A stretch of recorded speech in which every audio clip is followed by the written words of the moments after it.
د نارینو د اولاد جراثیم د انډو سره تعلق ساتي. اوس فرض که ستاسو د انډو سایز کم شو نو ستاسو د اولاد جراثیم چې کم دي نو دا به کم جوړیږي یا به صفر وي ورسره.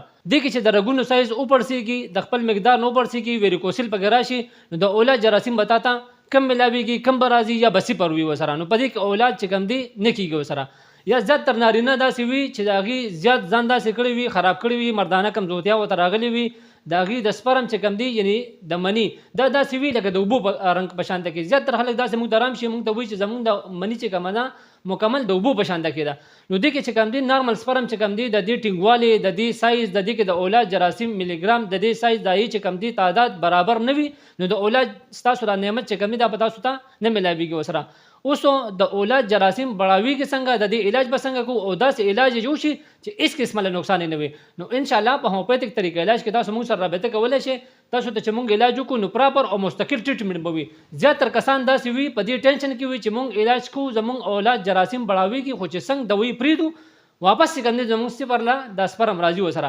په هومیوپیتیک کې دا خبره نشته موږ به ستاسو اول د مرض وجه معلومو بیا به تاسو د علاج کوو انشاءالله 100% رزلټ به ته ملاویږي او په خپل ځای به پاتې شي مستقل او پراپر علاج به تاسو ته انشاءالله ملاویږي. موږ د رابطې چې نمبر د کم دی نو هغه 0315 710 97 شرط دا دی چې موږ ته به په وټساپ په لیکه لږ صبر کوئ ډایرکټ. ماشاءالله ډاکټر صاحب ډیره زیاته مننه د ټیم راکولو.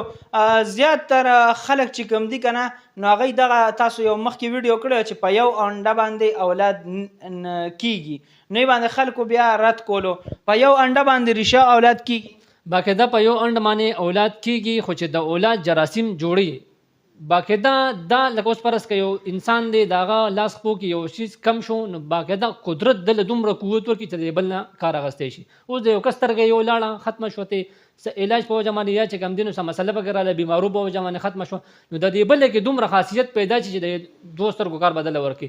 بعضې خلک داسې وي چې د هغې پیدایشي ګرده یو وي یا دې چې کم دي نو دا څه مرضونو په بنا باندې چې کم دي نو ګرده رالرې کړي. دې ته چې دوباره کله الټراساونډ تاسو کوئ قدرت په دې کې دومره ماده اچولې وي چې د دوه ګردو کار ته نه اخلي. دغه شانته کې په دې انډه کې هم دا خاصیت راتلی شي چې تا له به چې کوم دی نو دومره د اولاد مادې دا جراثیم درکړي چې ستا به په اولاد کېږي. باقاعده دې دپاره څه خاص میډیسن دي چې تاسو هغه استعمال کړئ د اولاد جراثیم ورسره بړاویږي مو سره او د اولاد نعمت چې کوم دی نو دا ورته هم حاصلېږي ورسره باقاعده پې کېږي. اوس داسې خلک شته چې د هغې د انډو سایز چې کم دین هم برابر وي په سایز کې هم دوه وي خو غټې غټې وي خو چې د اولاد ماده نه ورکوي نو ستا به په اولاد نه کېږي.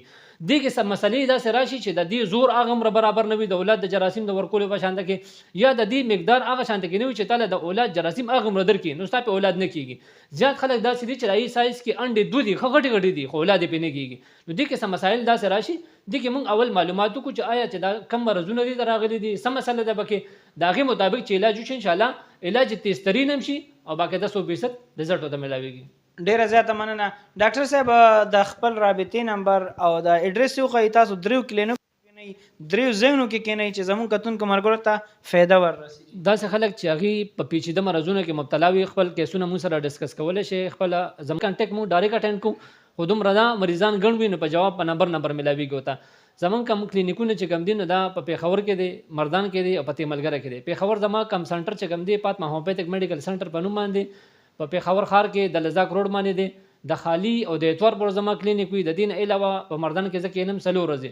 پاکستان چوک سبزی منډۍ په مردان کې ډېر مشهور ځای دی. پاکستان چوک زما سنټر دی. شاه هومیوپیتیک میډیکل سنټر په نوم باندې پیر منګل بدھ اور جمعرات یعنی د ګل نهې شروع او د زیارت پر ورځ د سحر د 10 بجو نه تر ماښام د 2 بجو پورې په الایډ هسپتال کې چې کوم دی په تیملګره کې الحمدلله زما هسپتال دی الایډ هسپتال په نوم باندې دی. د اتوار پر ورځ پکې کینم د سحر 10 بجو نه تر 5 بجو پورې.